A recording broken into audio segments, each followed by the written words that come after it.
Sometimes the question, how long, is a mild complaint. How long till we get there? How long till dinner?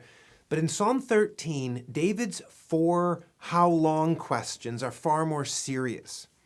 His enemies were preparing to celebrate his death. For a long time, everything had been going wrong. David's questions capture the desperate state of his feelings. He feels like God has forgotten him and hidden from him.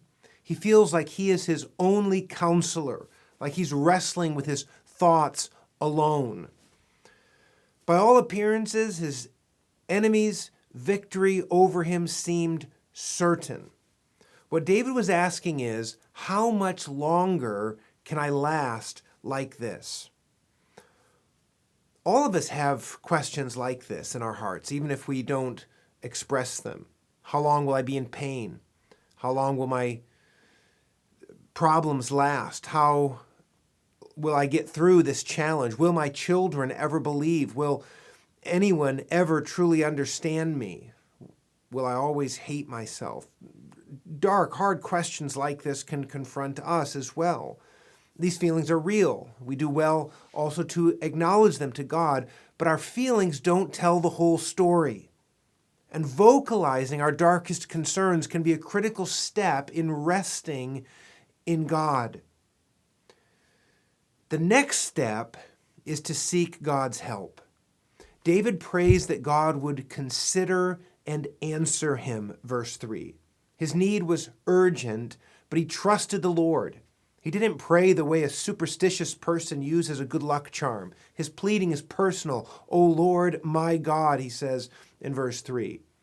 The righteous believe that their Savior knows how to rescue the godly from trials and to keep the unrighteous under punishment until the day of judgment, as Peter says it in 2 Peter 2, verse 9. And because we trust in his steadfast love and rejoice in his salvation, we already know the answers to our hardest questions. How long? Well, God will send us trials as long as needed to fulfill his good purposes in us. The God who has dealt bountifully with us already can do none other. God has bound himself to believers by a gracious covenant. He cannot abandon us. And so we can be hopeful, even worshipful, in the midst of trials that draw from us these hard questions. Amid long trials, we may not feel like singing happy songs, but we can tell God how we feel, expecting a better day. Psalm 13 sums up the entire drama of redemption. Sin has made us miserable, but Christ has defeated the devil and is giving us a reason to sing. The day is coming when we will fully rejoice in his salvation.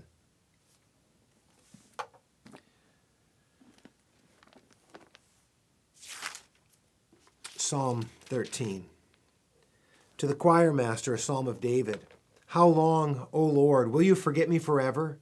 How long will you hide your face from me? How long must I take counsel in my soul and have sorrow in my heart all the day? How long shall my enemy be exalted over me? Consider and answer me, O Lord my God. Light up my eyes, lest I sleep the sleep of death, lest my enemy say, I have prevailed over him, lest my foes rejoice because I am shaken. But I have trusted in your steadfast love. My heart shall rejoice in your salvation. I will sing to the Lord, because he has dealt bountifully with me.